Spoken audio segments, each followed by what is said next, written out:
Good morning, everyone. I'm Ted Henry in San Diego, California, and we increasingly have a very international group here.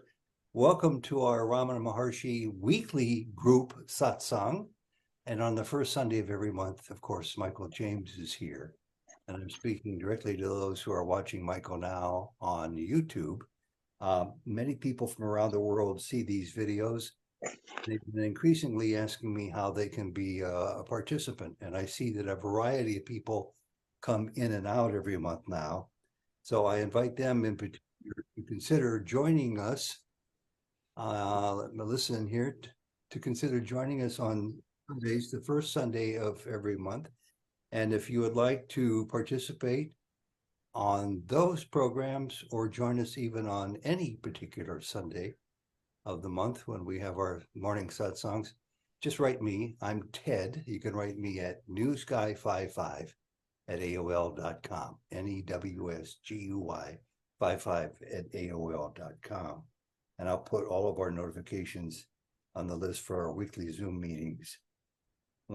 That's everything here. So we'll get started with a question. I usually send out a notice asking for questions, and I got 6 of them coming in the last day and a half, 2 days. And McNair is with us, and he has the first question, which I'm going to read, McNair, because it's a little lengthy, and I want to make sure we get into it. So, McNair, thank you for your questions. They're concerns probably many of us, if not most of us, have had. In one way, you say, I understand the need to become familiar with Ramana Maharshi's teachings, especially as regards self-inquiry, an important point that I've harped on for a long time to get for understanding. To that end, I've read much about him and the teachings as well as the writings attributed to Ramana Maharshi. But if the one overriding purpose is to lead or to show us the way to engage in self-inquiry, you say, once I grasp the basic process of self-inquiry, is it really useful to continue reading and studying about Ramana Maharshi? After all, isn't it such reading and studying working in the realm of human illusory physical thought, which seems to be what we are supposed to move away from? Excellent question. Mike, over to you. Bhagavan's teachings are extremely simple. So it's relatively easy to get a basic grasp of what his teachings are about. But although they're very simple, they're also very deep and very subtle. So though that is, we can never say we have fully understood, particularly the practice of self-investigation. Though it's a very simple practice, it's simply a matter of attending to ourselves. It is a very deep and a very subtle practice. So our understanding, as we go deeper in the practice, our understanding becomes deeper, clearer, and more refined. This deepening of our understanding, the principal means by which our understanding is deepened is by the practice itself, but that it is also supplemented by studying Bhagavan's teachings and thinking about them carefully. So when I talk about Bhagavan's teachings, I'm not talking about there are so many books that have recorded conversations with him. These books, though there are useful things here and there in them, they are not truly representative of his teachings for 2 reasons. Firstly, because the answers Bhagavan gave were appropriate to the questions that were asked and the level from which the questions were asked. So many of the questions were asked by casual visitors or by devotees who didn't have such a deep understanding of his teachings. So he gave answers that were appropriate to the level of understanding of the people he was talking to. So often the things he would say were not truly representative of his core teachings. It was the appropriate thing to say to that person at that time, but that doesn't necessarily mean it represents his core teachings. Also, these books that record what he said, were not very accurately recorded, for obvious reasons. They weren't recorded on tape recorders. No one was there taking shorthand or any such thing. Generally, what happened, people would hear conversations. They would then afterwards jot down from memory. In some cases, it may be after a few hours or even a few days, or some cases it may be relatively soon afterwards, even if it was half an hour afterwards. But if you're listening to a conversation, how much do you actually retain? We don't remember every word that is spoken. Firstly, what we remember is what we understood of the conversation. So if our understanding is not very accurate, very deep, what we will remember is not what was actually said, but what we understood of what was said. And also memory, we never remember every word of a conversation. We remember the gist of it.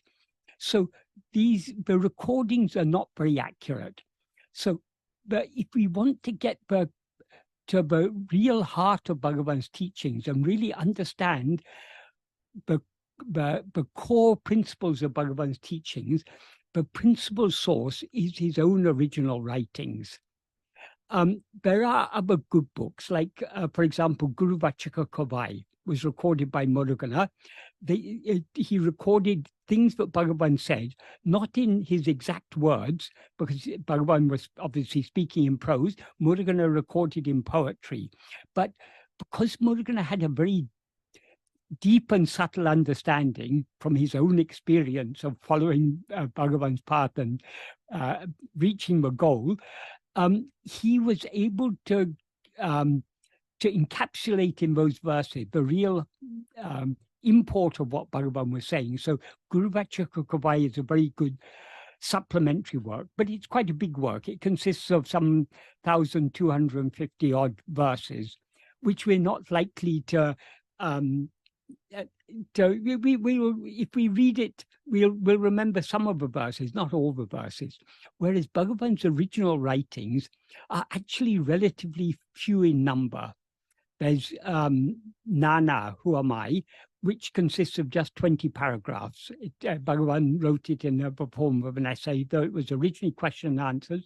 Bhagavan rewrote in the form of an essay, and while doing so, he refined it and he presented it in a very clear way. So that's just 20 short paragraphs. Then there are other important works like Uludu Napadu, is just 40 verses plus two benedictory verses. Upadesha Undya is 30 verses. And small works like Anma Bidde is 5 verses, Ekama Panchakam 5 verses, Appalapatu is 4 verses, then there are some other works like Uludu Napdu Anubandham, the supplement to the 40 verses. That there are some very useful verses there. Some of the verses are original verses by Bhagavan, but it's a mixed bag. There are a lot of verses there, but Bhagavan translated from various sources, so they don't all perfectly represent his teachings. And then there's Arunachala Stuti Panchakam, the 5 hymns to Arunachala, which is also very, very important. So in all, there's probably about 250 verses contain all of Bhagavan's teachings. And in those verses, we can get to the very heart of his teachings. So it's not a lot for us to study. But if we spend many years not just studying these works, but also trying our best to put them into practice, as we go deeper in the practice, our understanding gets refined, and we begin to see in these works new layers of implication. That is, when Bhagavan writes verses, one thing is it contains a meaning. The meaning is often quite straightforward, but contained within that meaning is a huge amount of implication. That implication comes clear to us to the extent to which we go deep in the practice. So none of us can say that we've read all of Bhagavan's works and understood them perfectly. We may have a good grasp on them, but there's always potential for our understanding to go to deepen and become more refined. And this happens naturally by practice.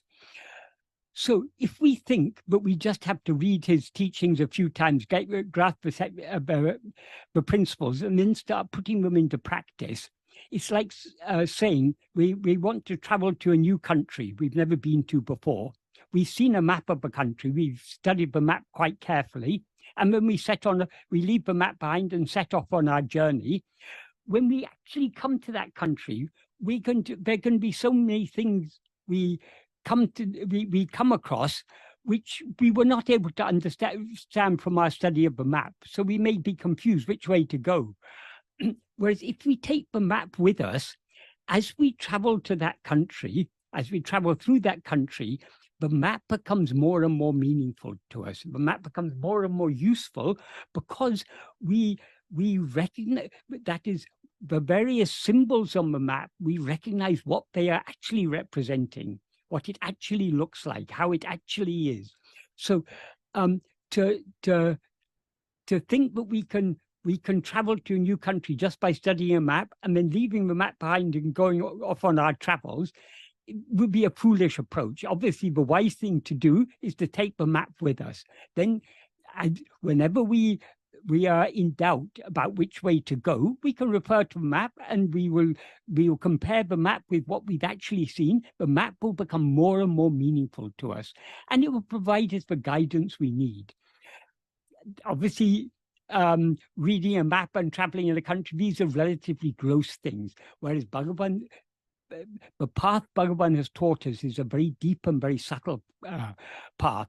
So this analogy has its limitations, of course, but if we are following his path and at the same time reading and thinking about his teachings, I mean, if we're doing them side by side, his teachings will become more and more meaningful to us. They will provide us with more and more clear guidance for following this path. Because when we are following this path, we come up against all sorts of difficulties.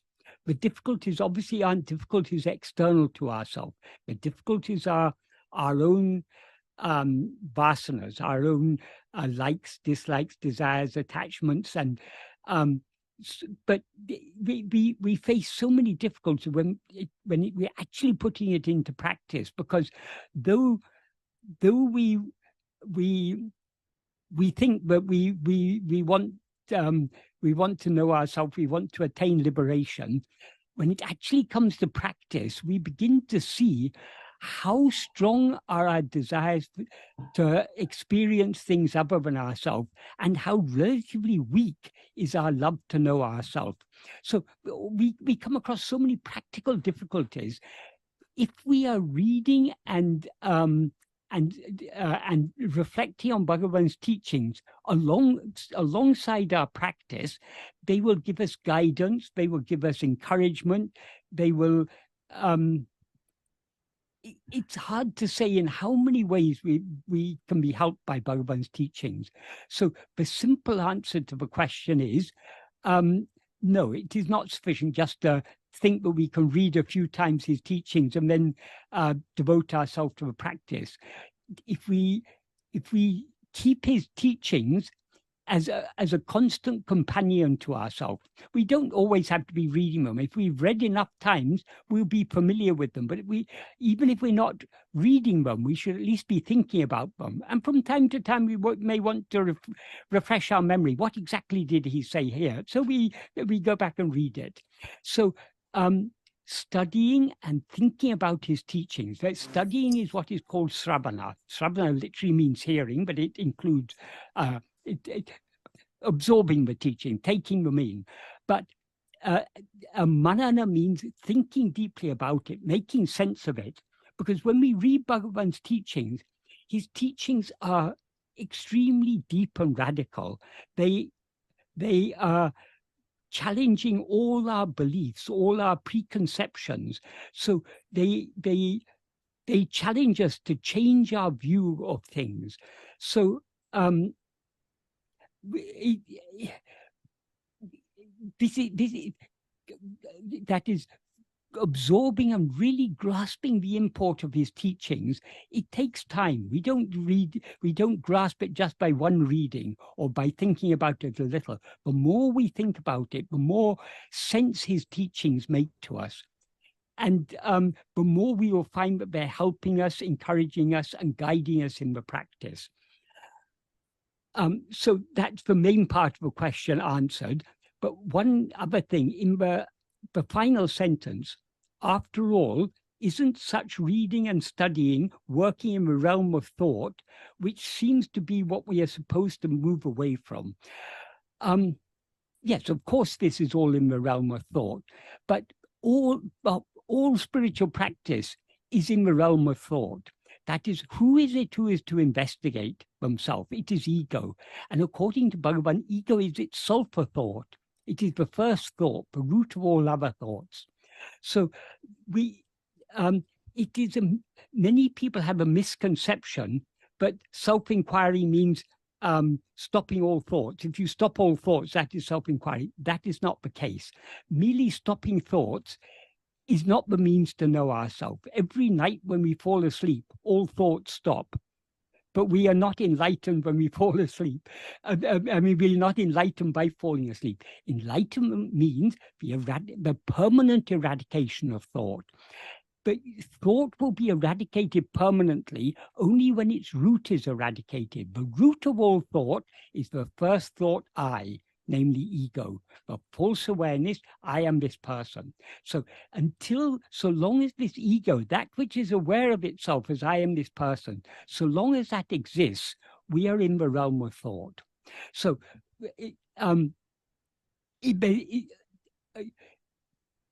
all thought will cease as a result of self-investigation, but that is a byproduct. The aim of self-investigation is for us to know ourselves and thereby to be what we actually are.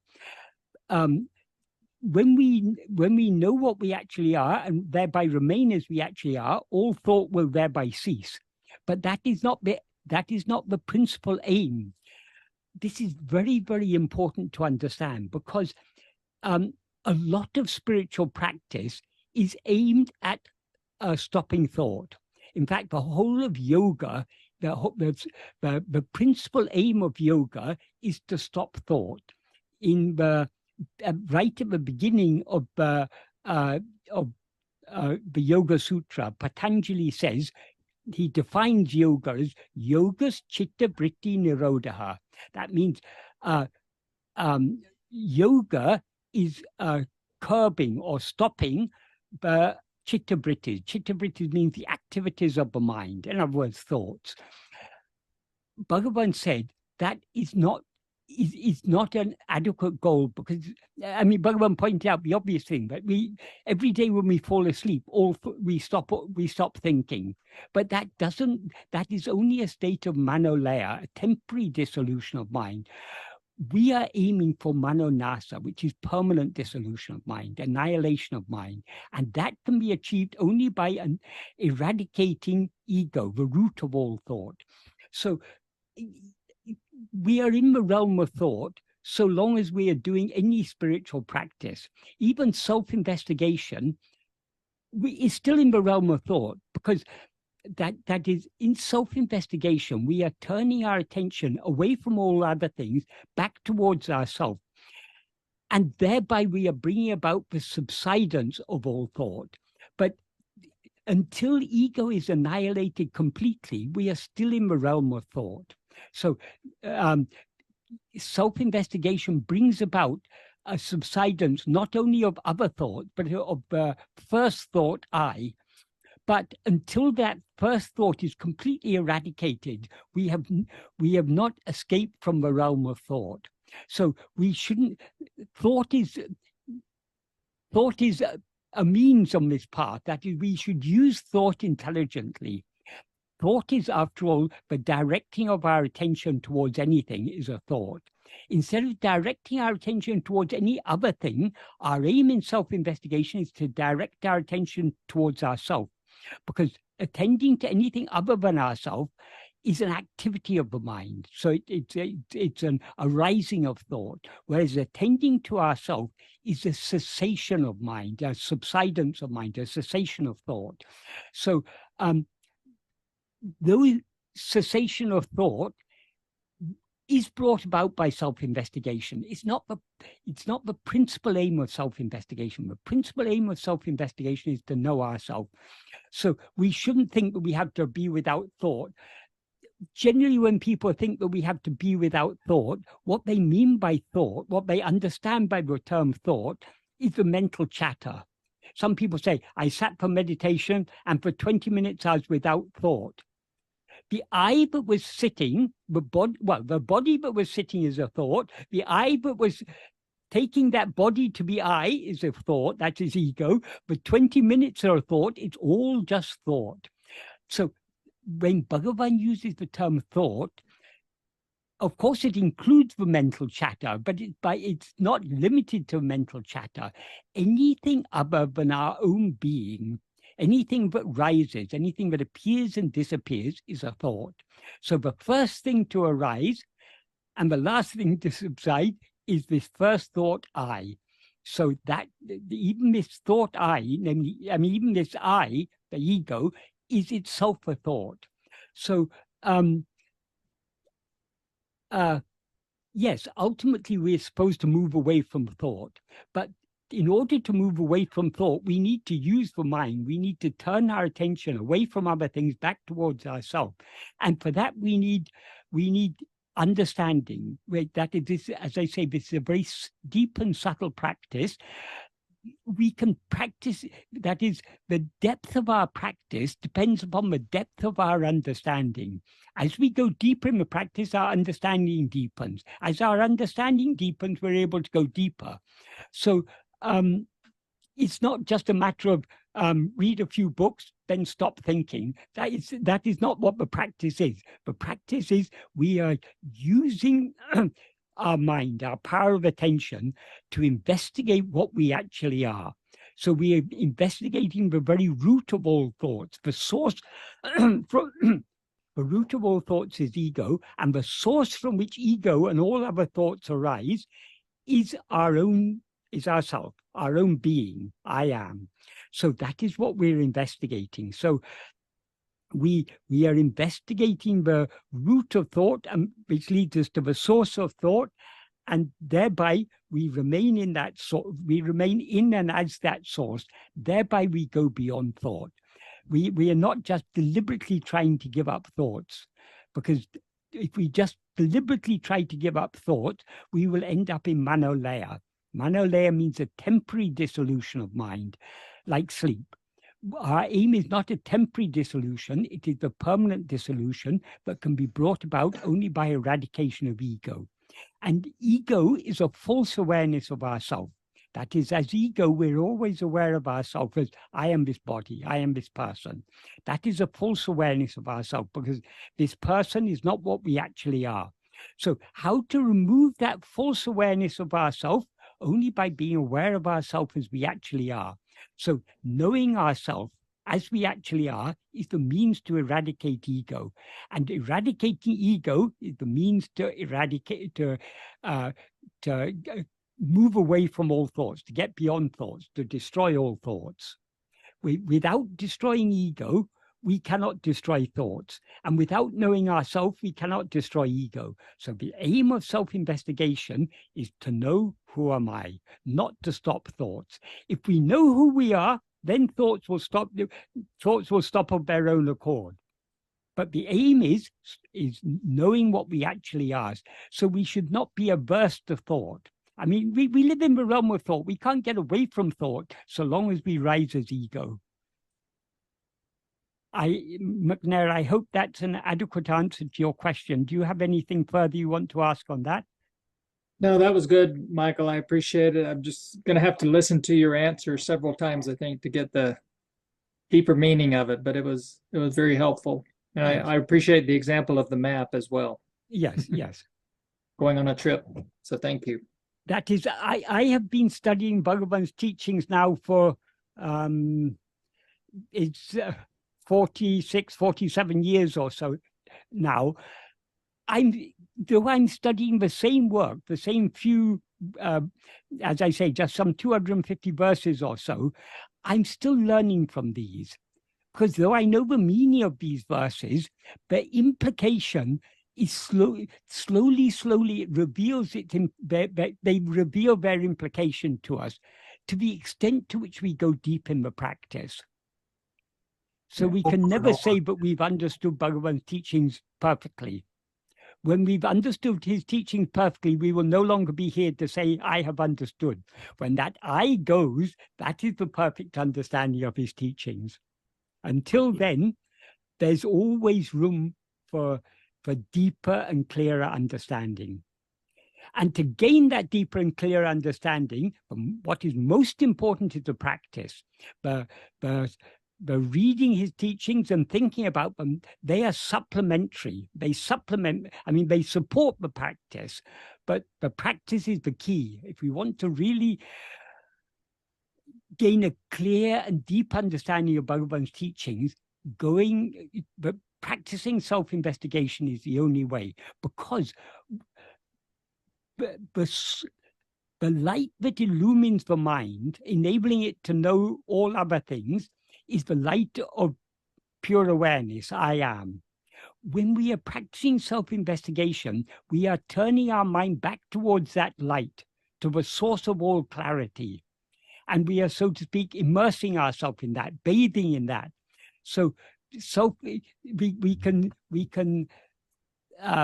can say self-investigation is a practice of bathing in the clarity of the pure awareness that we actually are. So the more we bathe in that clarity, the more our mind will be purified and clarified, and we'll understand these things. Understanding will become deeper, more refined, and more subtle. We're not learning new facts. It's understanding that gets deepened.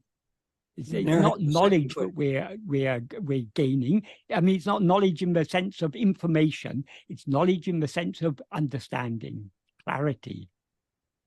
Thank you. Second question, and I want to ask that as soon as I try something a little different by just enumerating two takeaways. You talk so well, Michael. You say so much that's important. And you mentioned this earlier, sometimes we can just sort of glean the significant parts of what we read or what we hear or what you tell us. My two takeaways that I underscored because they seem to rise above all the other wonderful points you said was to move away from thought. We need to use our mind. It sounds like a contradiction, but of course it's not. And the second one is, when we know what we are, all thoughts will cease, which I think is of great usefulness to anyone who have. When we know what we actually are, ego will cease. And when ego ceases, then only will all thoughts cease permanently. Yeah, excellent. Okay. There's a very nice thing that Bhagavan often used to say. But the same, the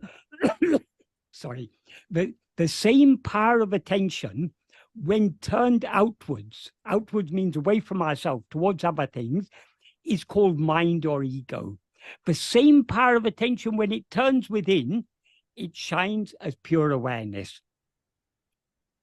So they're not two things here. That is, the mind that we are using to know ourselves is, in essence, it is nothing but ourself.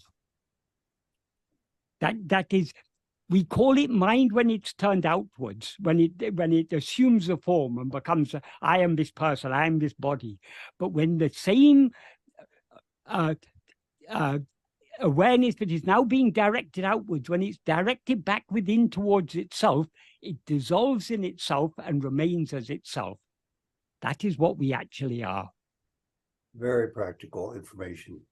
So when you say that we use the mind, yes, we use the mind, but we're not using the mind as mind, because it's mind so long as it's going outwards.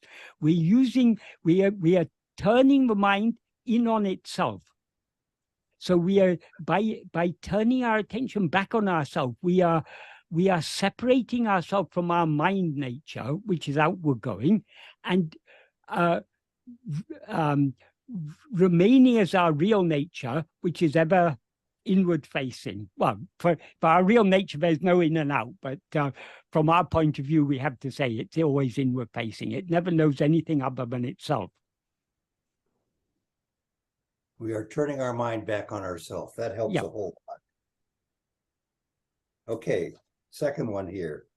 Again from McNair, but it's lengthy, so I'm going to read it to be as succinct as possible. I try to practice self-inquiry when I'm sitting quietly in silence and when I'm up and active in the world.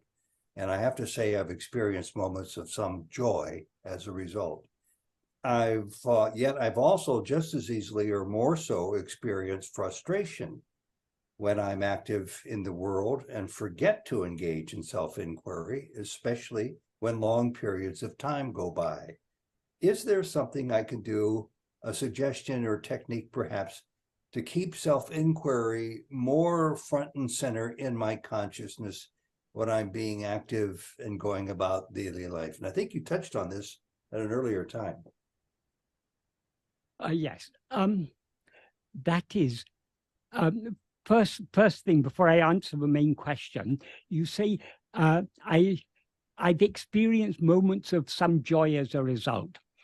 Yes, to the extent to which we turn our attention within, we thereby subside, and to the extent to which we subside, the happiness that is our own real nature will shine forth.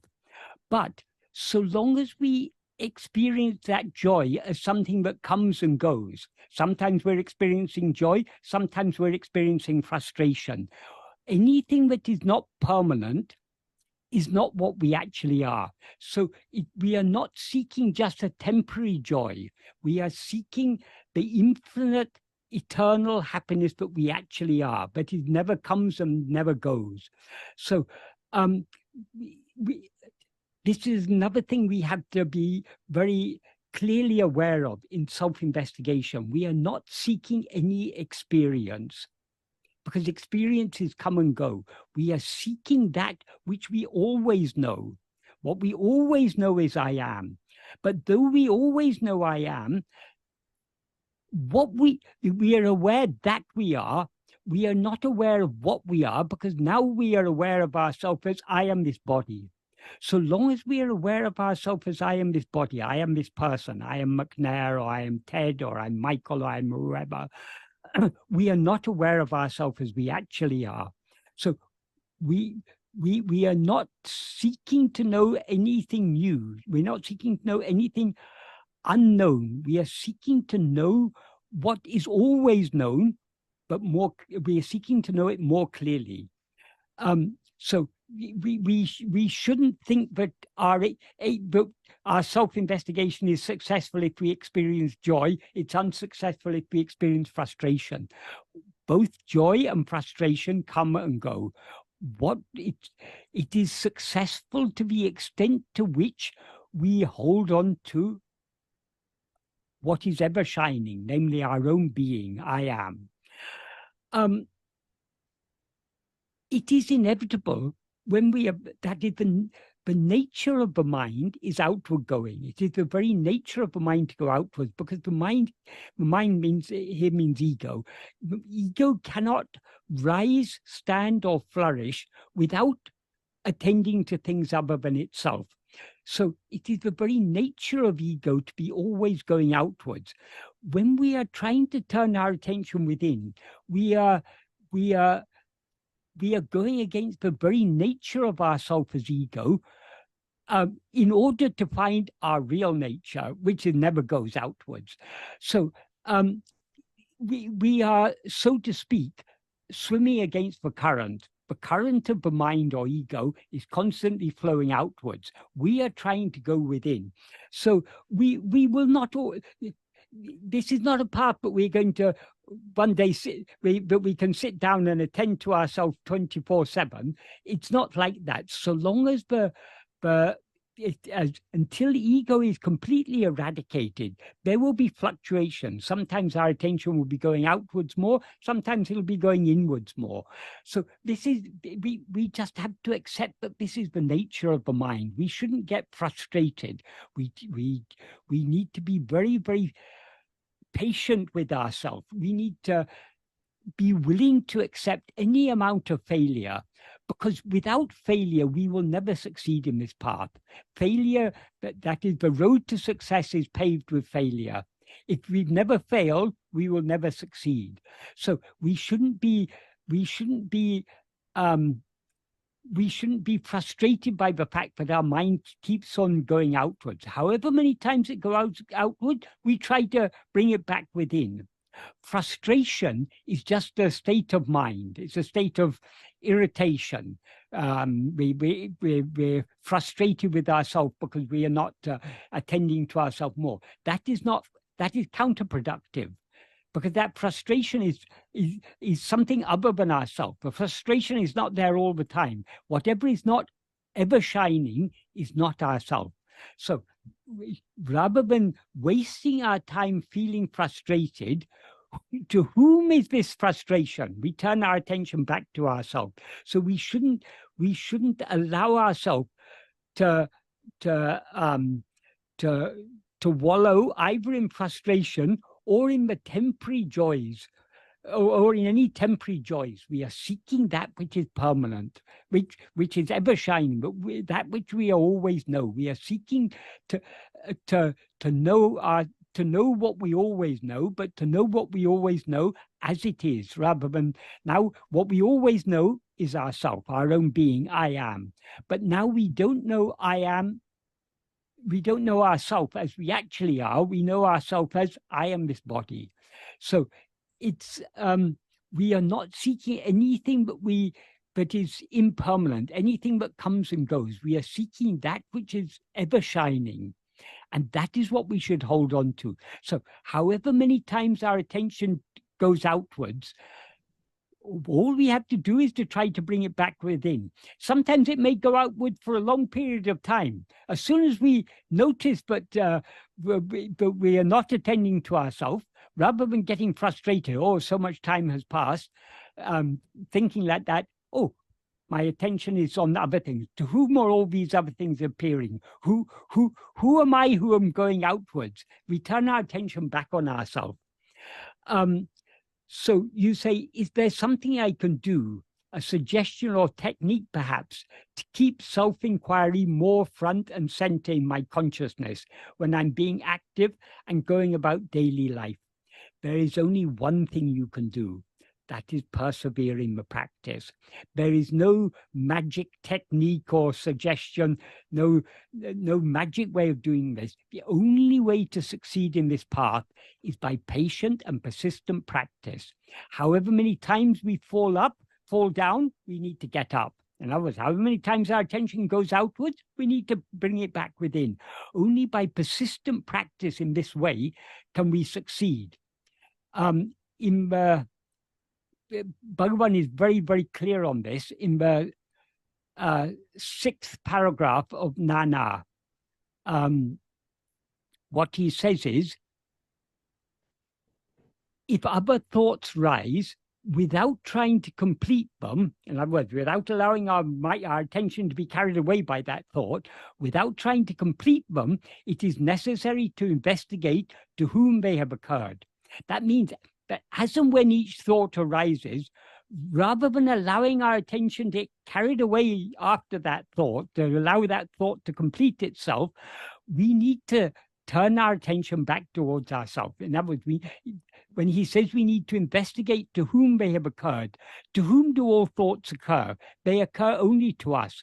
So investigating to whom they have occurred means investigating ourselves.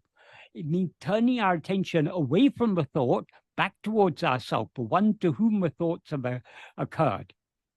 So, as I say, what he says is, if other thoughts rise, without trying to complete them, it is necessary to investigate to whom they have occurred. However many thoughts rise, so what? That's a very, very important sentence. Bhagavan isn't concerned, it isn't asking us to be concerned about thoughts. He says, however many thoughts rise, so what? Vigilantly, as soon as each thought appears, if one investigates to whom it has appeared, it will be clear to me. If one, so that means when the thought appears, instead of allowing our attention to go after it, if we investigate to whom it has appeared, we're turning our attention back to ourselves, to me, to the one to whom the thought appeared. And having turned our attention back to ourselves, what should we do? We should try to hold our attention on ourselves. That's what he means in the next sentence when he says, if one investigates, who am I? That is, investigating to whom means turning our attention away from whatever appears back towards ourselves, the one to whom it has appeared. Investigating who am I means having turned our attention back to ourselves, we then have to hold ourselves. So what he says in the next sentence is, if one investigates who am I, the mind will return to its birthplace. Investigating who am I means vigilantly attending to ourselves, holding our attention on ourselves, not allowing it to be carried away again by thought. So if we investigate who am I, the mind will return to its birthplace. The term he used in Tamil for birthplace is Pirapidam, which literally means birthplace. That implies its source, the place from which it arises.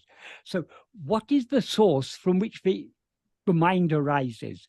In sleep, there is no mind. In waking and dream, there is a mind. So the mind must arise from that which remains in sleep. What remains in sleep is only ourself. So we ourselves are the birthplace of our mind. So when he says the mind will return to its birthplace, it means that by turning our attention to ourselves, we, the mind, will thereby subside in our own real nature, in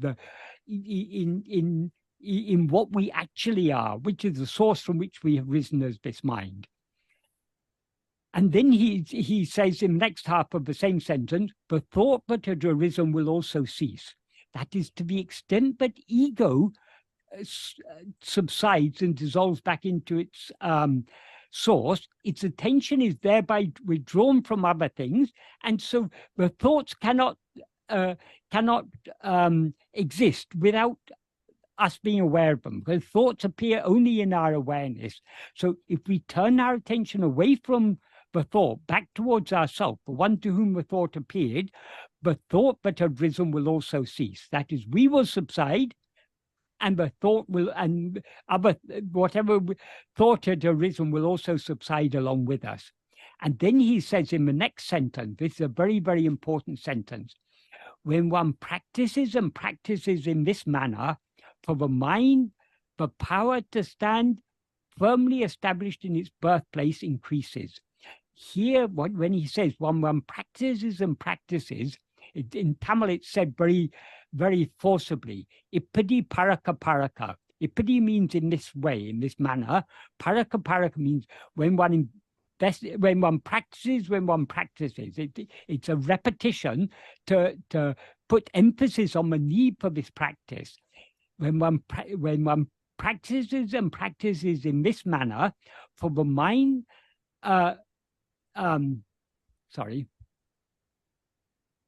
when one practices and practices in this manner, for the mind, the power to stand firmly established in its birthplace increases.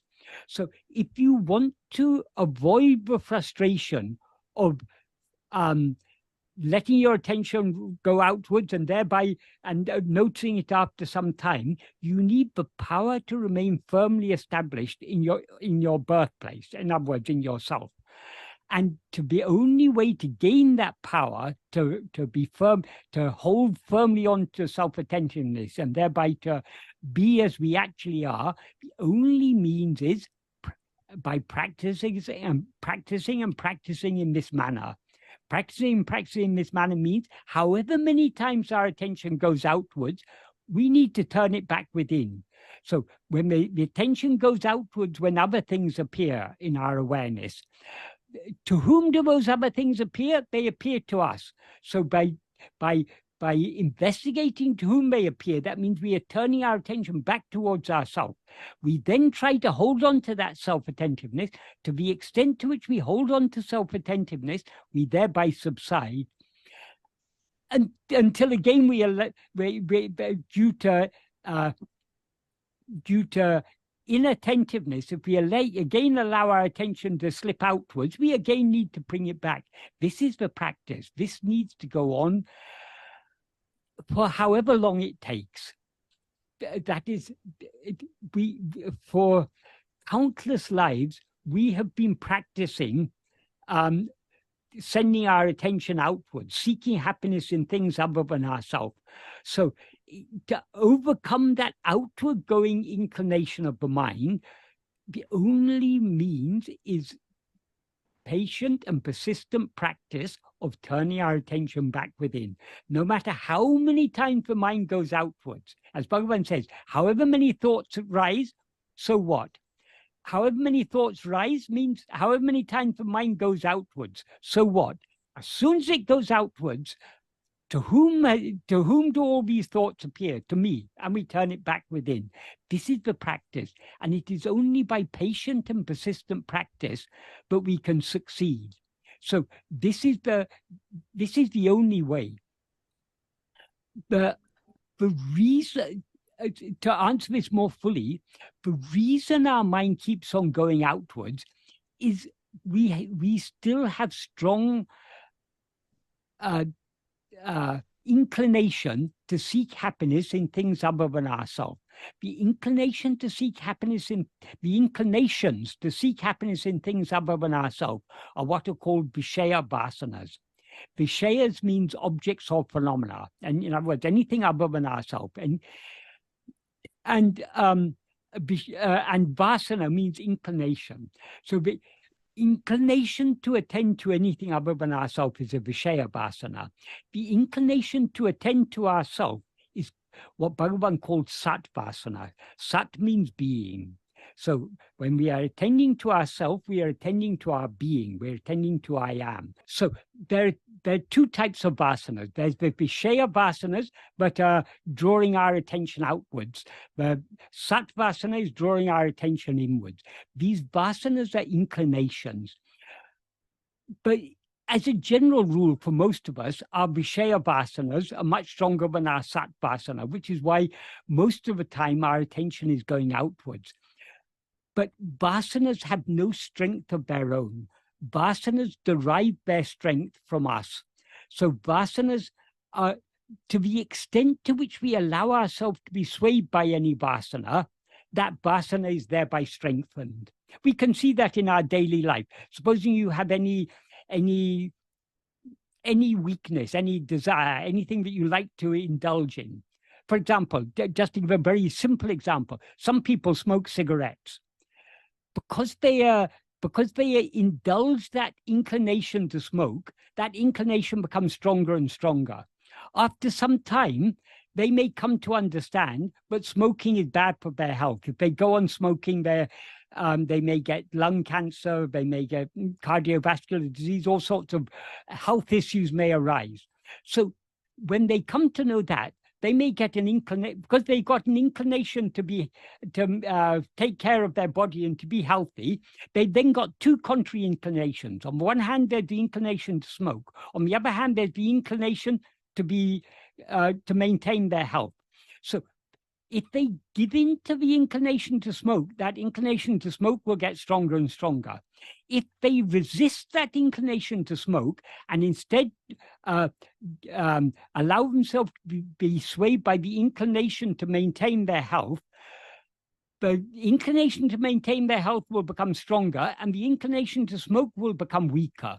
This is just the nature of vasanas. So we all have countless vasanas. As Bhagavan describes it very beautifully in the 10th paragraph, the first sentence of the 10th paragraph of Nana. He says, though Vishaya vasanas, which come from time immemorial, rise in countless numbers like ocean waves, they will all be destroyed as a Swarupa dhyana. That means self-attentiveness increases and increases. So all Vishaya-vasanas, both the good Vishaya-vasanas, the Vishaya-vasana to maintain our health, and the bad Vishaya-vasanas, like the vasanas to smoke, all are taking our attention away from ourselves. Ultimately, the only truly good vasana is the sat-vasana, the inclination to hold on to our being and thereby to be as we actually are.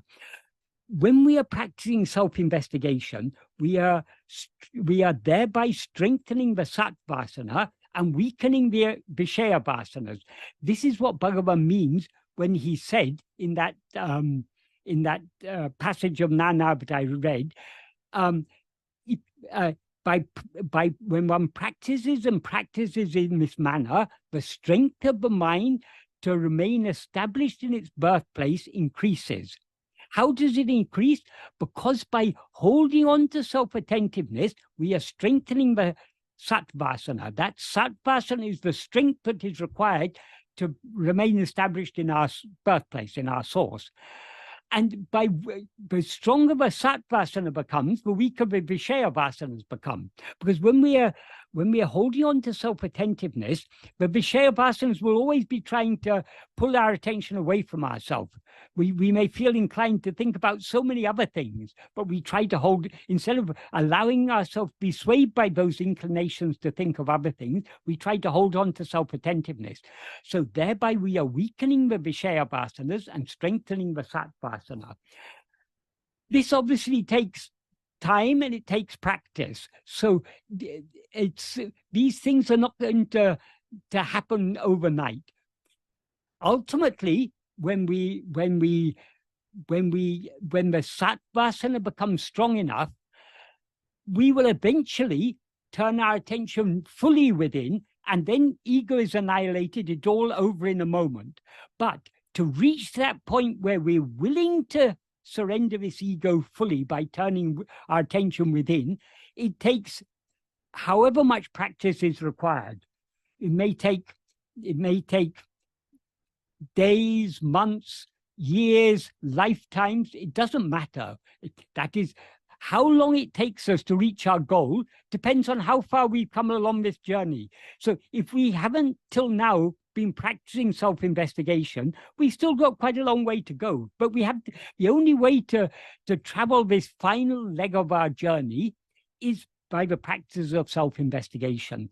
So we should start here and now. And however many times we fail, however many times our attention goes outwards, however many times we get carried away by our Vishaya-vasanas, we should turn our attention back towards ourselves and try to hold on to self-attentiveness. We should not give in to frustration. Frustration is, again, a thought. It's a Vishaya-vasana, but inclines us to get frustrated. So long as we're frustrated, we are not attending to ourselves. We're attending to that feeling of frustration. So to whom is this frustration? To me. Who am I? We turn our attention back towards ourselves. That obviously doesn't mean we have to question like that. We have to investigate to whom. So frustration is for whom? It's for me. So investigating to whom is this frustration means investigating myself, turning my attention back to myself. McNair, does that adequately answer that question of yours? Yes, thank you, Michael. I appreciate it. Right. Yeah. Okay, want to go on? We have a. Shall we see if anyone else has any questions before we go on to the other Well, questions? I have a quick question. It's a follow-up on what you've been saying, and I've been okay, good.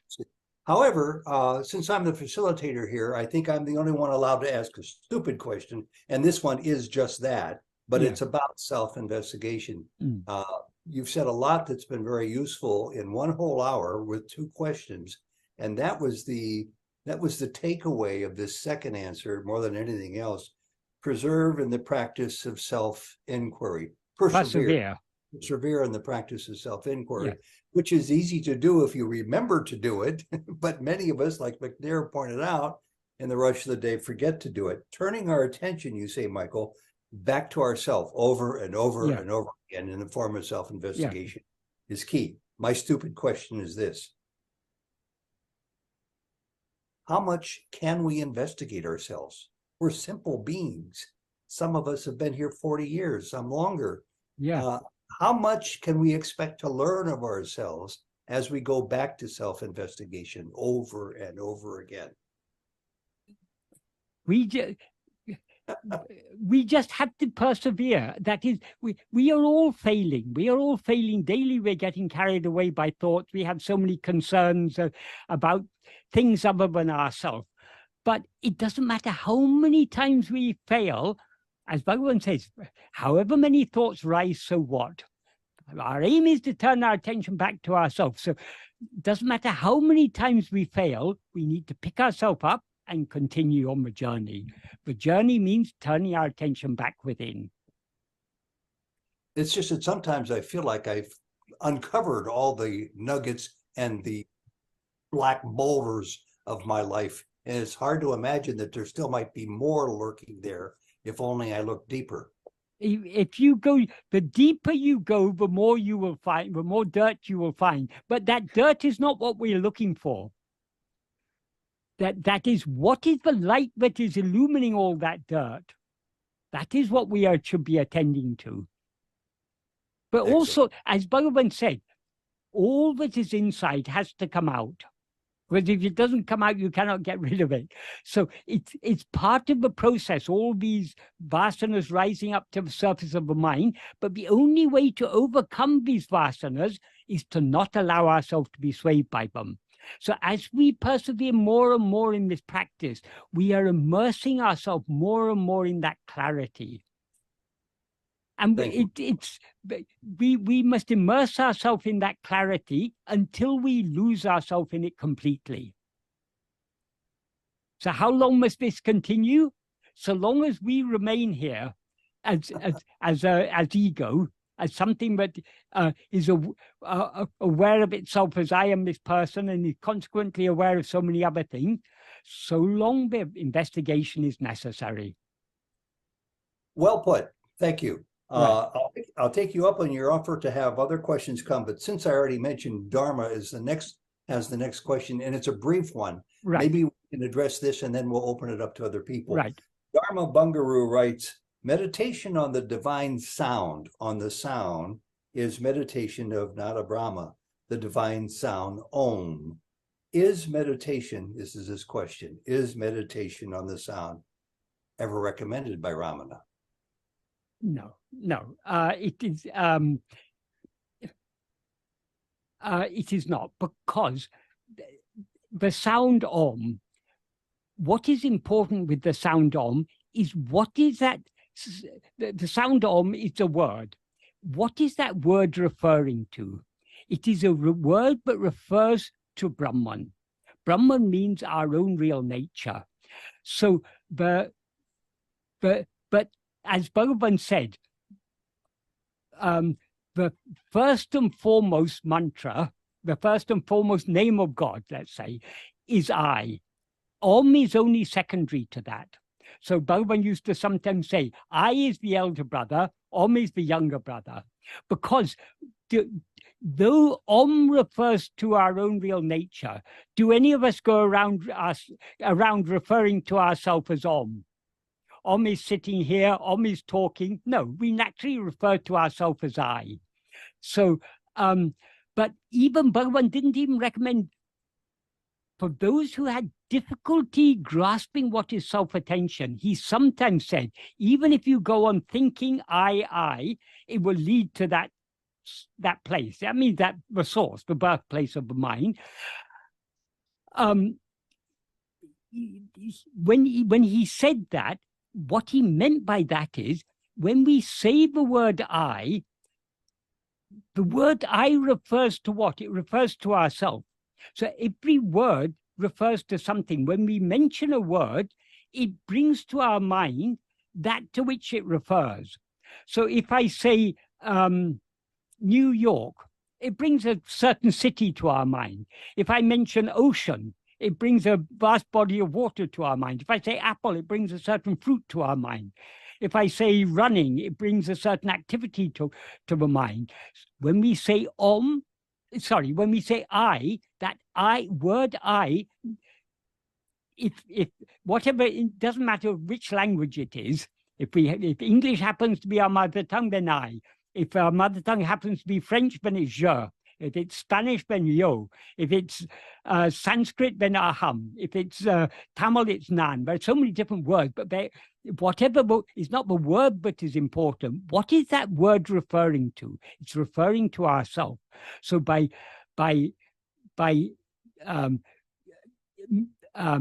thinking of that word, that draws our attention back to ourselves. Just like thinking the word apple brings a certain object to our mind, a certain fruit to our mind, thinking the word I brings to our mind that which the word I refers to. So Bhagavan is not recommending meditating on the sound I or the sound om, but on what those sounds refer to. That is ourself. There is a, wait a second, I'll just find it. There is the teaching, but Bhagavan, wait a second.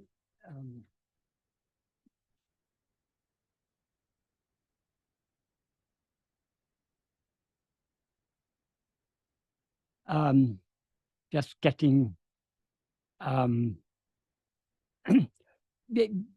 there's an incident in Bhagavan's life that you may be aware of. There was a person called Kavyaganta Ganapati Sastri. He was a great poet in Sanskrit. And he, from a young age, he wanted to do tapas. The aim for which he wanted to do tapas means austerity. He thought that his aim was to gain Shakti and Siddhis, powers, because he wanted to do good in the world, what he thought was good in the world. So he wanted to restore the Vedic Dharma and to drive the British out of India and to establish righteousness in the world. He had so many ambitions like that. And he thought that if he does tapas, he will be able to gain that power. So he was for a long time doing tapas, particularly mantra japa he was doing, in order to gain this power. He had heard about Bhagavan some years before, some 3 or 4 years earlier. He'd heard about Bhagavan, but some young Swami sitting on the hill, he wasn't much interested. But on that particular day, he happened to be in Tiruvannamalai, and he happened to be very frustrated because he didn't seem to be getting anywhere with all his mantra japa and all his other sadhanas. So he came to Bhagavan, and he climbed up the hill, and he saw Bhagavan sitting outside Virupaksha cave.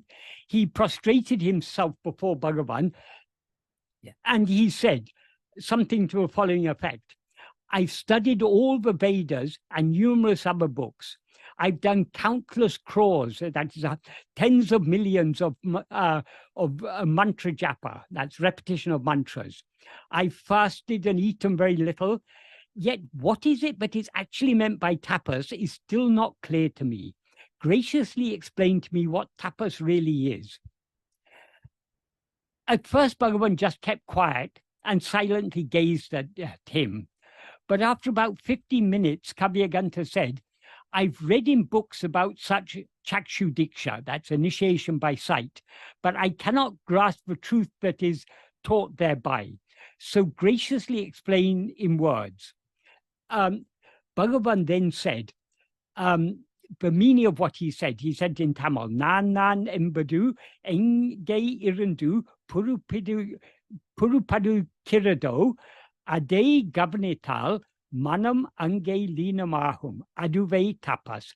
That means if one attentively observes that from where what says I goes out, there the mind will be dissolved. That alone is tapas. The reason Bhagavan framed the answer like that is, Kavyaganta's question was, I have studied all the Vedas, I have done so much mantra japa, I have fasted, I have done this, I have done that. So what Bhagavan says is, if one attentively observes that from where what says I goes out. So what is it that is saying I have done this, I have done that? That is ego. From where does that ego go out? Only from ourselves. That is, ego cannot arise from anything other than ourselves. Because as I mentioned earlier, what remains in sleep is only ourself in the sense of our being, I am. That is what we actually are. Ego rises only in waking and dream.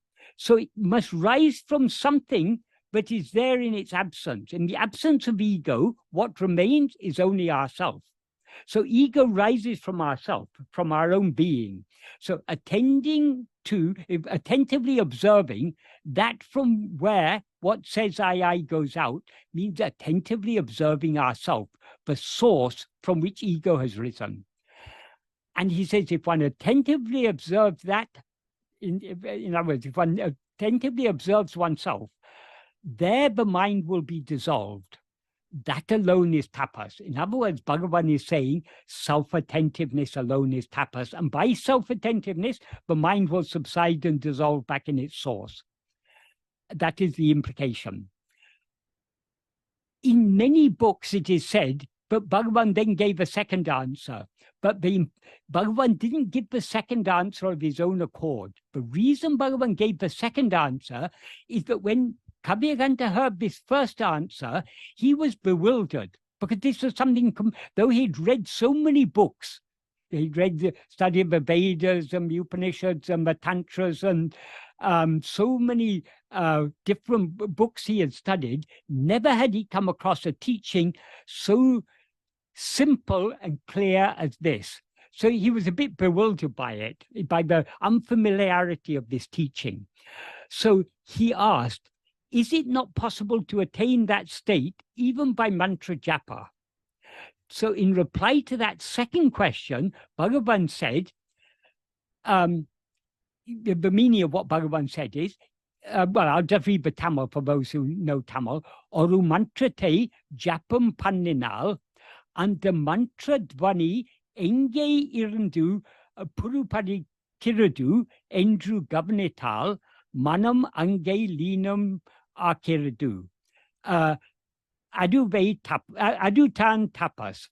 The meaning of that is, if one does japa of a mantra, in other words, if one repeats a mantra, if one attentively observes from where that mantra sound goes out, there the mind is dissolved. That itself is tapas. So has Bhagavan given a second technique here? No, because if we pay close attention to what he says if one does japa of a mantra, if one attentively observes from where that mantra sound goes out. So if you are doing japa, if you're mentally repeating a mantra, from where is that mantra sound coming? It's coming only from you. So when he says, if one attentively observes from where that mantra sound goes out, he means if you attentively observe yourself, there the mind is dissolved. That itself is tapas. So actually, this second teaching, what Bhagavan is teaching in the second teaching, is exactly the same that he taught in the first teaching. But in both cases, he's saying that we should attend to ourself, the source from which ego and everything else arises. And if we attend to ourselves, the source from which all these things rise, the mind will be dissolved there. Everything else will be dissolved along with it. And that alone is tapas. In other words, the subsidence of ego is alone tapas. And the subsidence of ego can be achieved only by self-attentiveness. So why I brought up this now in relation to this question, because the question is whether Bhagavan recommended meditation on the sound Om. No. Even if people wanted to do do japa of the sound Om, Bhagavan would say what you should attend to is the source from which that sound is coming. That source is yourself. So the sound, though the sound Om refers to Brahman, like all words, it's something other than ourself. Even the word I is something other than ourself. That's why Bhagavan didn't ask us to meditate on the word I, but he said you can think the word I, but the intention is to meditate on ourself, what the word I refers to. And in other places, Bhagavan says, without even uttering the word I by mouth or by even mentally uttering the word I, the mind should go deep within. So the true meditation, the meditation taught by Bhagavan, is only Swarupa Dhyana, meditation on our own real nature. The reason that, well, a lot can be said to explain why Om is a word, is a mantra, but refers to Brahman. There's a significance in it because the sound Om, though it is, it consists of one vowel and one consonant, the one vowel that it consists of, which is the long O, is actually a combination of two vowel sounds merged together. Those two vowel sounds are R and U, and the consonant is M. So if you repeat the word Om, you begin with the mouth open, then the mouth slowly closes and is fully closed with the im. What that represents, the open mouth, that is the rising of all creation. The u is the sustenance. The is the dissolution, the subsidence of everything. And what remains after Om is silence. That is our real nature. So there are so many reasons. I mean, there's a lot of significance to this word Om, but Bhagavan does not recommend we should meditate on Om. He meditates on but he recommends that we should meditate on that to which the word Om refers. That is ourself. Because words come and go. We ourselves remain. So Bhagavan didn't recommend meditating on any words. For example, some people, because it is said, but you are Brahman, Tattvamasi, you are that, and Aham Brahmasmi, I am Brahman. Some people think that the way to know ourselves is to meditate, I am Brahman, or I am consciousness, or I am the self, or people say all sorts of things. That is not what Bhagavan recommends. Bhagavan says, but what is the purpose of the Mahavakya? You are that. Till now, we have been looking for that. That means Brahman or knowledge or happiness or whatever we're looking for. We take that to be something other than ourselves. So the Vedas say, you are that. Why do they say you are that? Because we cannot find what we are looking for by looking outside. What we are looking for is nothing other than ourselves. So they say you are that in order to turn our attention away from looking outside to looking back within. So if you are that means you are Brahman. If Brahman is ourself, we shouldn't be meditating, I am Brahman, because so long as we don't know Brahman, the word Brahman is just for us, it's a thought. We've got some idea. Brahman means something very vast, very big, the infinite whole. It's just an idea. So if we think I am Brahman, we are meditating on ourselves. But I am this idea called Brahman. We are not meditating on Brahman as it actually is. What Brahman actually is I am. So if you want to meditate on Brahman, you should meditate only on I am. That doesn't mean on the words I am, on what the words I am refer to. In other words, your own being. So Bhagavan, the only meditation that Bhagavan recommended of his own accord is meditating on ourselves, because that's the only way to know ourselves. So long as we meditate on any words such as Om or Aham Brahmasmi or anything, our attention is on something other than ourselves. So long as we're attending to something other than ourselves, we cannot know ourselves. We need to attend to ourselves alone. So this is the only meditation Bhagavan recommended of his own accord. However, if you had gone to Bhagavan and you had said, Bhagavan, I've been meditating on Om for many years. Is this practice good? Bhagavan would say, oh yes, very good. Because Bhagavan doesn't give teachings of his own accord. If we are satisfied with what we are doing, Bhagavan will encourage us. Oh, yes, very, very good, very good, very good. If you come to Bhagavan and say, Bhagavan, I've been meditating on Om for so many years, but I don't seem to be getting anywhere, then Bhagavan will ask, who is it who is meditating on Om? Meditate on that one who is meditate on the meditator. That will. So he would, if we ask him, he would, that this is what he will say. But if we don't ask, if we are satisfied with what we are doing, if we say, oh, Bhagavan, I'm doing mantra japa, or I'm doing puja, I'm doing this, I'm doing that, Bhagavan will say, very good, very good.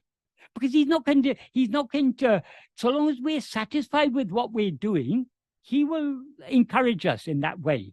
Only when we are dissatisfied and we come to him and say, Bhagavan, this doesn't seem to be getting me anywhere, then he'll say, you need not go anywhere. Know yourself. That's all. There's no place to go other than yourself. But our goal is the point from which we started. The point from which we started is ourself. We have risen as ego from ourself. We need to return to ourself. That's why sometimes Bhagavan used to say, go the way you came. There's a story. Once some person came from a faraway place and came to Bhagavan and said, Bhagavan, I want to know the way. I've studied so much about spirituality and everything, but it's still not clear to me what is the way. What is the way forward? How am I to know myself or something? I don't know exactly what he asked Bhagavan. Bhagavan replied, go the way you came. That person was a bit put out. I've come all this distance to ask him, and he just told me to go the way you came. So he was feeling a bit upset, and he came out of the hall. And he said, see, I've come all this distance, and he just says to me, go the way you came. And then that person he said it to explained to him, no, what Bhagavan means what Bhagavan said has a very deep meaning. From where have we come? We have risen from ourselves. We've risen as ego. From ourselves, we need to go back the way we came. In other words, we need to go back within. So, Dharma, I hope that that is a satisfactory answer to your question. Do you have any further questions you want to ask on that? Yeah, but the Om I'm referring to is not the Om that I chant, because I have never done Om chanting. The Om in me is being listened. It is here 24/7, 365 days, wherever I am. The Om is with me. The Om is with you. So there are two things. There's you and Om. Sorry? There are two things then. If Om is always with you, then there are two things. There's you and there's Om. Yeah. Yeah, there is this kind of duality here. Yes. If you but truth is, Om is one without a second. Ekam eva advaitiyam. Om is Brahman. That is you. So long as you think there's a division between you and Om, then that is not what Om actually is. You yourself are Om. If you want to know Om, know yourself. But I don't need to know, because it is with me. I experience it all the time. Anything that is with you is something other than you. Okay. And so long as if it's something other than you, it's not you. You need to know yourself. And is Om with you in sleep? No, No, I don't think. No. So, but as soon as I'm wake up, yeah. Oh, my sleep is broken. It is here. Okay. Everywhere it is. Okay. But still, it's not there with you in sleep. But you are in sleep. So anything that appears and disappears is not real. What is real. What is real is what is constantly shining. So you alone are what are constantly shining. That is why Bhagavan said we should investigate ourselves. Anything other than ourselves. The reason I pose this question is, when I wake up in the morning, the first thing is I can hardly do anything. I am just carried away with this Om sound, and I go into deep meditation. Okay. Who is carried away? Who is carried away by that? I don't know.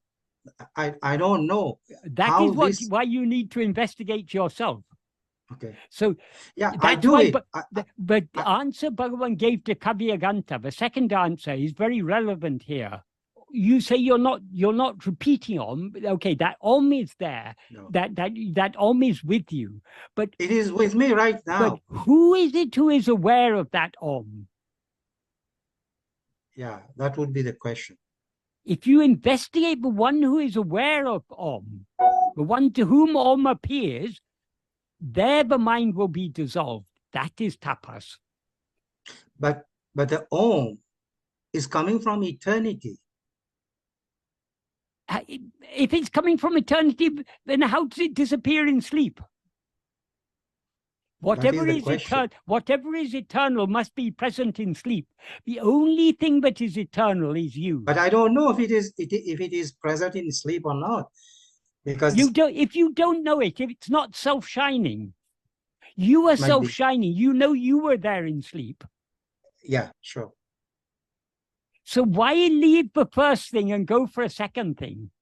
You are the first thing. You are the thing. You are the only thing that is eternal. Whatever appears and disappears is not eternal. Okay. If you know what you are, then you will know what Om is. Because Om is your own. Om is a name for your own real nature. Yes. You yourself are the import of Om. What Om is referring to is you yourself. So know yourself and you'll know the reality of Om. You'll know the reality of everything. Good. Move on, Dine? Move on? Yeah, you can move on. Yeah. Okay, thank you very much. Short question, good answer, very thorough.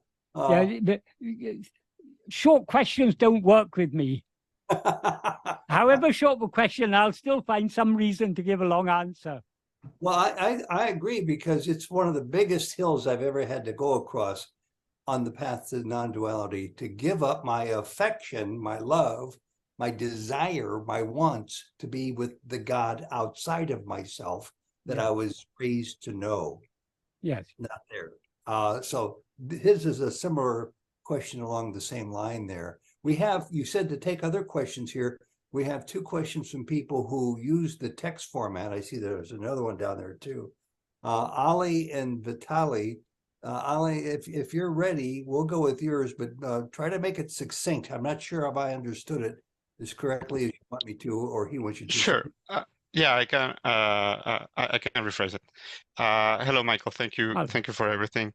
I've heard many of your videos. I've been following Ramana for a few years now, and it's as you've said many times, it's very simple, right? And time and time again, you remind us to essentially investigate ourselves, right? And what I found is there are two types of questions. One about, let's say, clarifying the practice and so on, which I consider to be useful. And there are other type of questions which are like curiosity questions, like, is there reincarnation, or how did the world came to be, or whatever the case. Those are questions that I don't find as useful. Again, they are just curiosity. I wonder if that's truly the case, because I've been, just focusing on obviously improving my practice. Is there any benefit from these curiosity questions?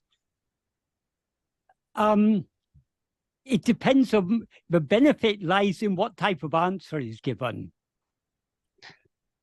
Bhagavan talked about how the world originated, but the answer he gave was a very practical answer, but draw our attention back to ourselves.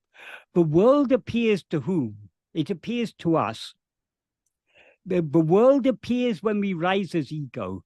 It disappears when we subside. So ego, the world is an object. Who is the subject who knows that object? It is ego. What is the reality of that ego? That is what we actually are. That is, the world derives it, the world seems to exist only in the view of ourself as ego. So the world derives its seeming existence from the seeming existence of ourself as ego. And from where does ego derive its seeming existence? Only from the real existence of ourself. So we ourselves are the reality that appears as ego, and ego is what sees itself as the world. So if these questions are answered properly, it's all pointing us back to the same thing. For example, in Uludunapadu, some of the early verses of Uludunapadu, Bhagavan talks about the world. But all those verses, he's pointing our attention back towards ourselves. He says in verse 4, he says, well, in the very first verse, he said, because we see the world, accepting that there's one thing that has a power to appear as many is the one best option. That one thing is ourself. I mean, he goes on to say the picture of names and forms, in other words, the world, the screen on which it appears, the light by which it appears, and the seer, all these are only he, meaning that one reality, which is oneself. So there he's turning our attention away from the appearance of the world back towards ourselves. But because the world appears to whom? To us. So that's why he says the first three words are Nam means we, Ulahum means world, Kandala means because of seeing, because we see the world. So the world is known by us because of seeing. But without knowing, without seeing it, seeing there means perception. Without perceiving, there could be nothing perceived. And without a perceiver, there can neither be perceiving nor anything perceived. So the world and the seeing of the world depend upon us, the seer of the world, the perceiver of the world, the knower of the world. But even the we who see this are something that appear and disappear. We appear in waking and dream, we disappear in sleep. We means we as ego, the seer. But though we as ego disappear in sleep, we still remain in sleep as we actually are. So we are the reality. So these questions are useful to understand this, because otherwise, so long as we think the world has some independent existence, it may have something, some existence independent of ourselves. It may have something to offer us. When we understand that the world has no existence of its own, it derives its seeming existence from ourselves, because it appears only in our view, then there's nothing the world has to offer us. So instead of looking outwards, we need to look within to our own reality. That is great. Thank you, Michael. I appreciate it. But you're dead right. But ultimately, any question or any answer is useful only to the extent to which it draws our attention back to ourselves and impresses upon us the need to investigate ourselves. Correct. Yeah. Thank you. Right. And real quickly, Michael, because I keep getting hung up on this very fine point. Do we need to turn back to ourselves to investigate ourselves, or to turn back and to recognize ourselves? I mean, I can turn back and repeat to my mind, I am that, nothing other than that. Or I can go the route of investigating more. There's always some confusion in the minds of people I talk to. We can recognize ourselves as we actually are only by investigating ourselves. Now we wrongly recognize ourselves as I am Ted or I am Michael. That is a wrong recognition of ourselves. We want to recognize ourselves as we actually are. In order to recognize ourselves as we actually are, we need to see ourselves as we actually are. To see ourselves as we actually are, we need to look at ourselves. Yeah. Look at ourselves means we need to attend to ourselves and thereby know ourselves as we actually are. Yeah. So the investigation is nothing but looking at ourselves, observing ourselves, watching, That helps. attending to ourselves. That helps. It's the word investigation, which I love, Yeah. having been an investigative reporter for 44 years. Yeah. But it doesn't literally necessarily mean to go digging into your past to figure out who you are and where you came from. We're not digging into the past, we're digging into the present. Okay, the Who present. we were in the past, we're least concerned about. Who we are in the future, we're least concerned about. Who am I here and now? It's our being that we're investigating. Thank you, thank you, What thank you. changes over time is identity. Some 60, 70 years ago, we were small children. Now we are old men. So what we were in the past, that is what we are over time changes. That's our identity. We are not investigating our identity. We're investigating our being, what we actually are. Got it. The same I that was aware of itself as I am little Ted playing with my toys is the same I that is now aware of itself as I am Ted. I've spent so many years as an investigative journalist. The identity has changed, but the I that identifies itself is the same. Thank you, thank you. Vitali is next, and he was patient enough to wait and hold on to his question. Let's hear it, Vitali. Yeah, hi, Michael. Yeah. I kind of asked that question earlier back when we had a conversation over the Skype, not Skype, the chat, and I probably had to rephrase that a little bit better. And again, it's more like a curiosity, like the previous question was. But when we're in sleep, everything gets suspended, right? And only I am remains. Yes. So after awakening, everything, our name, thoughts, feelings, everything that we left off before we went to sleep, kind of restores back. Yeah. To whatever it was left off. Yes. Did Ramana ever explain this phenomenon? Where is this? If it was suspended, it comes back. It has to be some continuity that remains with all this coming back to us every morning that we wake up or after the sleep.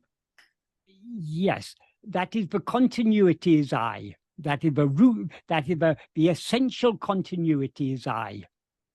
I means in this case it's ego. Ego comes back, and ego brings along with it its vasanas, and the whole show continues. The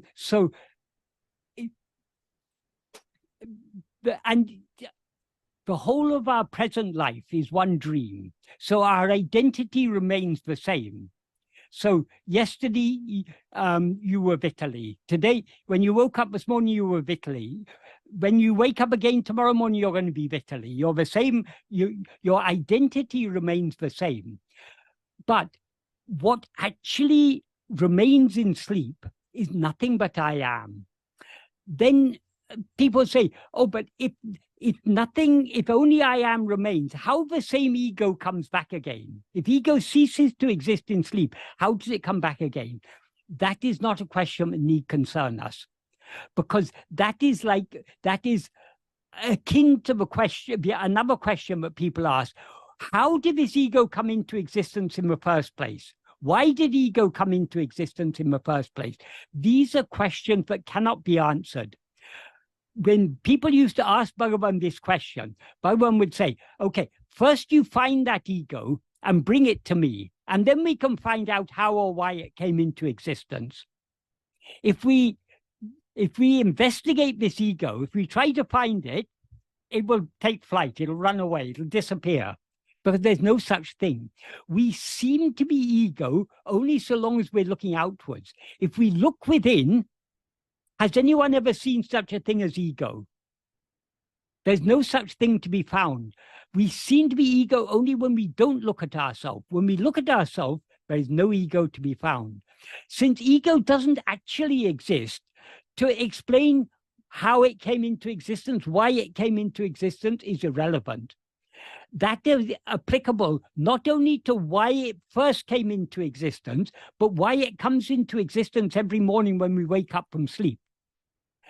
However, not everyone is satisfied with this answer, so they persist in asking, oh, no, but then it must have existed in some form in sleep, otherwise how can it come back again?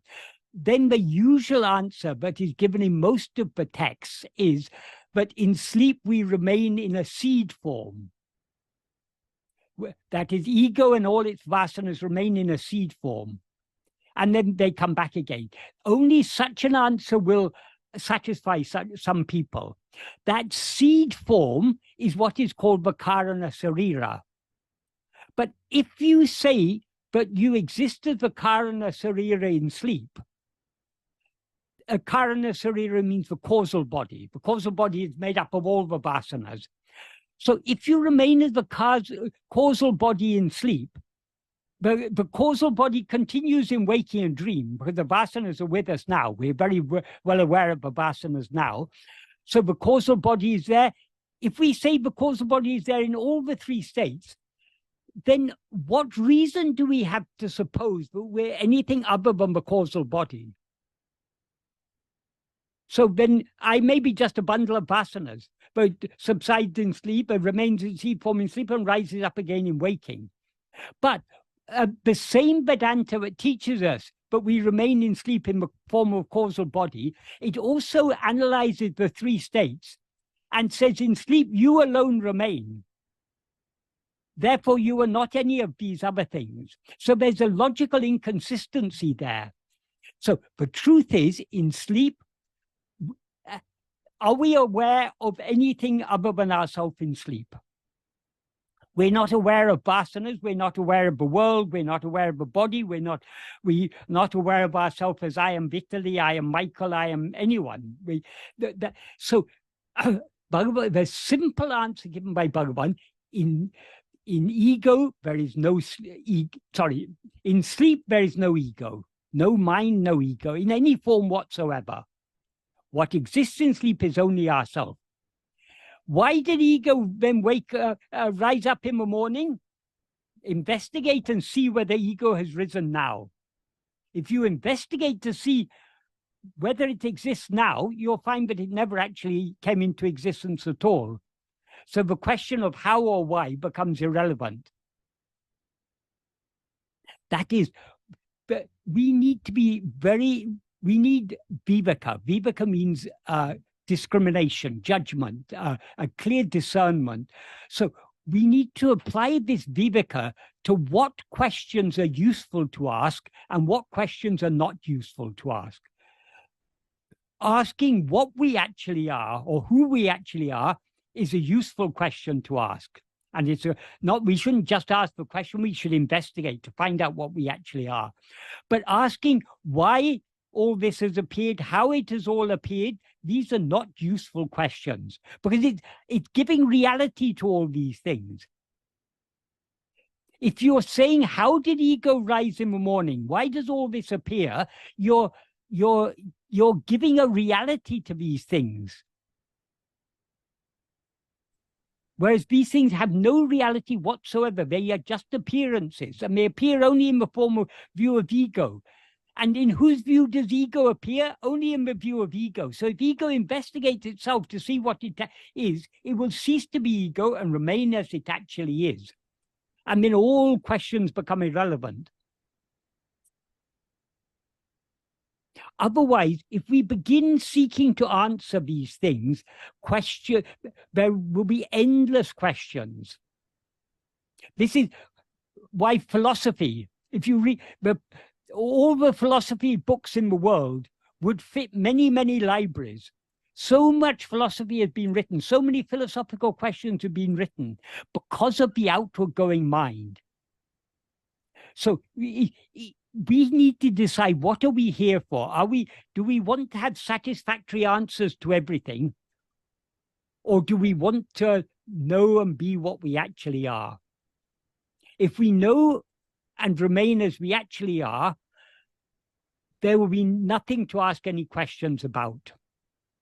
So long as we continue asking questions about anything other than ourselves, we are allowing our mind to go outwards, and it is endless. It's endless.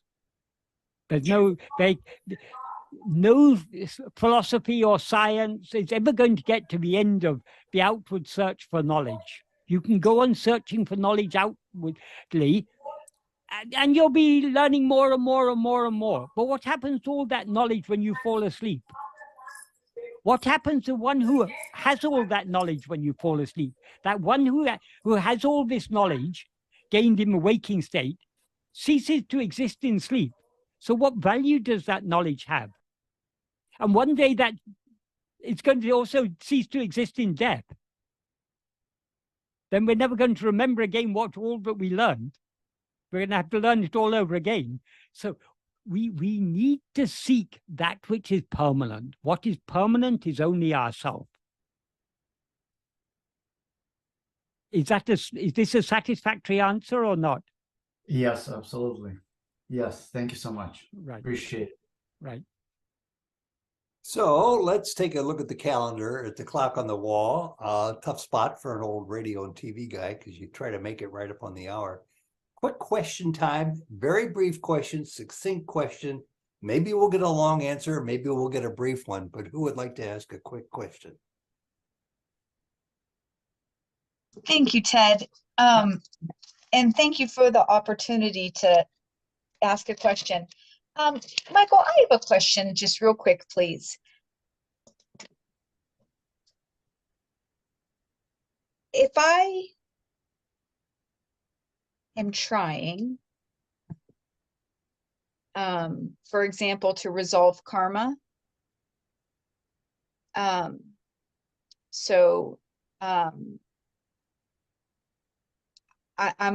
aware that maybe there's not much action I can take with sanchita. It just is perhaps my prarabdha. Perhaps I can reframe my thought on that, what I'm experiencing, what's passing through this. And then in terms of the agamya, is it recommended that I can take godlike action? That's my question. So long as we rise as ego, we are to a greater or lesser extent act under the sway of our Vishaya vasanas. That is, we act by thought, word, and deed under the sway of our Vishaya vasanas. Those actions we do under the sway of our Vishaya vasanas by mind, speech, or body are agamya. So agamya is inevitable so long as we rise as ego. If we want to put an end, if we want to refrain from doing agamya, we need to refrain from rising as ego. To refrain from rising as ego, we need to hold on to self-attentiveness. But the means to and that holding on to self-attentiveness is the only means to resolve all karma. Bhagavan has explained this very nicely in verse 38 of Uludunapadu. What he says in verse 38 is, if we are the doer of actions, we will have to experience the resulting fruit. We are the doer of actions so long as, sorry, that's the first sentence. I'm now just explaining that. We are the doer of action so long as we rise as ego, because when we rise as ego, we identify the bundle of 5 sheaths as I. That means the actions done by body are actions done by me. The actions done by speech are actions done by me. The actions done by mind are actions done by me. I am thinking, I am talking, I am sitting, standing, walking, or whatever. So we identify with the actions of these instruments because we have risen as ego. So we are the doer of action so long as we rise as ego. Consequently, we have to experience the fruit of the actions. But then he goes on to say in the next sentence, when one knows oneself by investigating who is the doer of action, doership will depart and all the three karmas will come to an end. What does he mean by that? Who is the doer of action is ego. If we investigate ego, we will then know ourselves. We are not ego, but we have a reality underlying ego. If you look carefully at the snake, you will know the rope. You will see the rope. Likewise, if we look carefully at ego, we will see what we actually are, because we are the underlying reality. But we are what is now mistakenly appears, or what we mistakenly see as ego, is what we actually are. That is our reality. We are the underlying reality of ego. So if we investigate the doer of action, in other words, if we investigate ego, we will thereby know ourselves. When we know ourselves, ego is thereby destroyed, because ego is a false awareness of ourselves. So long as you're aware of yourself as I am Leah, that which is aware of itself as I am Leah is ego. So that which is aware of itself as I am this or I am that is ego. When we're aware of ourselves as we actually are, we can no longer mistake ourselves to be anything else. So ego is thereby annihilated. Ego is a false awareness of ourselves. When we're aware of ourselves as we actually are, that false awareness is destroyed. When ego is destroyed, since ego is the doer, the doership is also destroyed. Since ego is the experiencer is also devoid, also destroyed. When there's no doer and no experiencer, how can there be any of the three karmas? You need a doer to do agamya. You need an experiencer to experience the fruit of that agamya in the form of prarabdha. And the sanchitra is only for that same, waiting in store for that same ego. So when ego is destroyed, all the three karmas are destroyed. That is the only way to resolve karma. Otherwise, so long as we rise as ego, we continue doing actions and experiencing the fruit. So it's okay to answer? try. It is a clear answer. I guess what I'm trying to break it down and say, there are people and things I don't like. Yeah. Fundamentally. Yeah. And I'm trying to resolve that by not playing God and not kissing ass, but just trying to act right and treat these people and things that I don't like in a godlike way. My question is that okay? Yes, as far as action is concerned, but to whom are the likes and dislikes?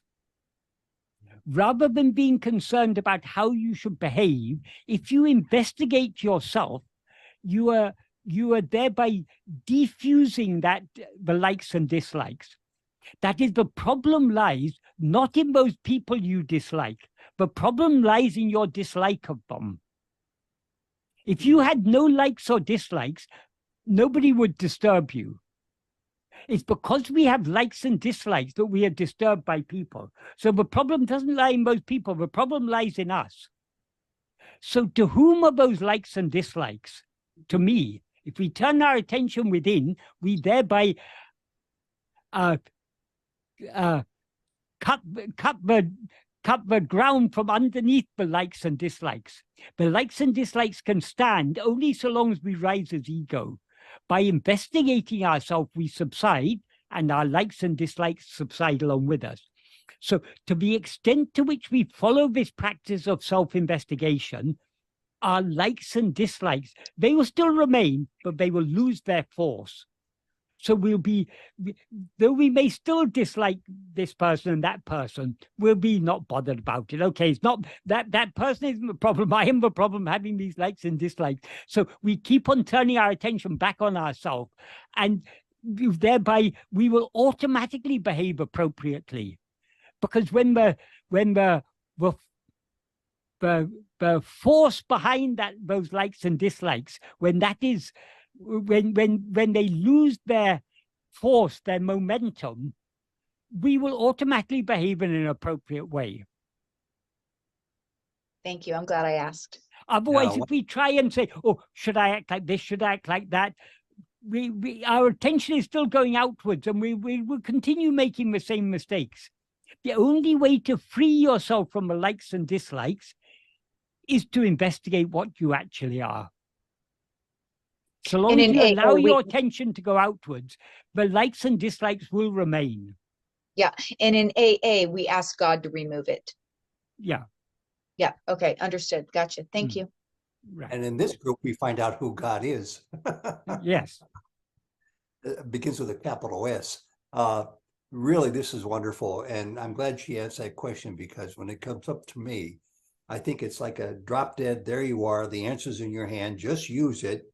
In whom are these disagreeable people appearing? Ah, yes, they're appearing in me. Yeah. Who am I? In the 19th paragraph of Nana, Bhagavan says very nicely, right now, I'll just get that that paragraph. This is a good place to end. He Yeah. says, there are not two minds, namely a good mind and a bad mind. That means there are not two types of mind, two different kinds of minds, good mind and bad mind. Mind is only one. Only vasanas are of two kinds, namely subha and asubha. Subha means what is agreeable, virtuous, or good. Asubha means disagreeable, wicked, harmful, or bad. When the mind is under the sway of subha vasanas, it is said to be a good mind. When it is under the sway of asubha vasanas, a bad mind. However bad other people may appear to be, disliking them is not proper. Likes and dislikes are both fit to be disliked. That is, the problem lies not in the other people we dislike. The problem lies in our likes and dislikes. So what we should dislike is not other people. We should dislike likes and dislikes. In other words, we should separate ourselves from these likes and dislikes by holding on to ourselves. That's the only way we can. The word he uses for like, when he said likes and dislikes are both to be disliked, but the verb he uses is verakatakana. That means they are fit to be disliked or spurned or renounced. So when he says we should dislike the likes and dislikes, he means we should renounce them, give them up.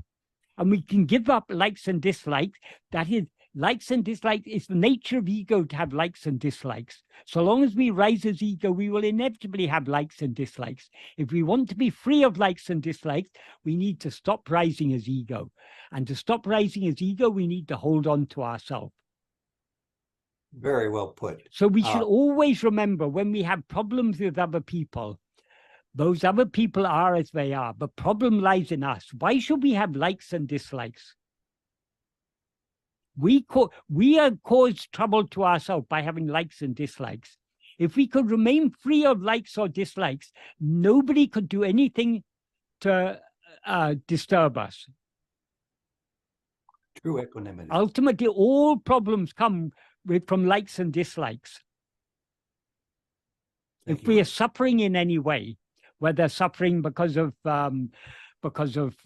some physical illness, pain, or something, or suffering because of some difficult situation we're in life, in poverty, or in relationship issues, or whatever type of difficulties we may face, all those, even if we may be starving, for example, if we're so poor we don't even have food, all these are problems because of our likes and dislikes. If we had no likes and dislikes, nothing would affect us. We could be in the midst of a war and remain unaffected by it.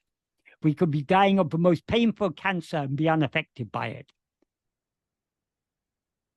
The trouble comes in, Michael, for me. I just found out that my son-in-law's father, the living epitome of good health at 71, vegan, runs miles every day, has 4-stage cancer with 9 parts of his brain isolated cancer, all overnight.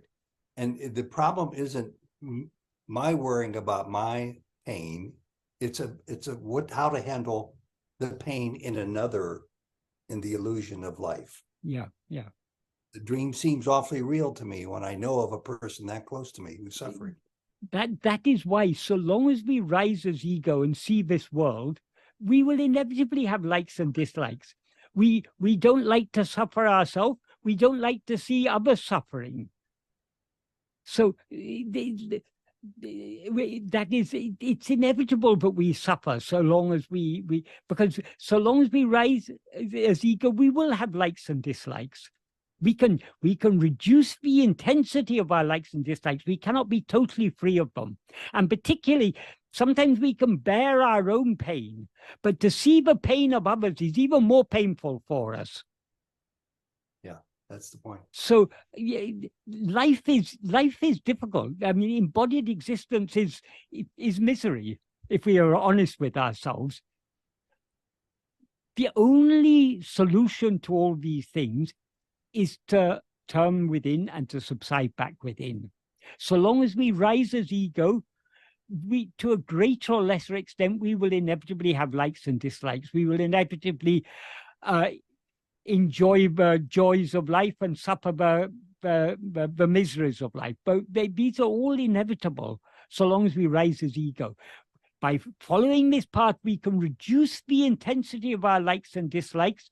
We can become more detached, more equanimous, more kind, caring, loving. All these things will happen to the extent that we follow this path.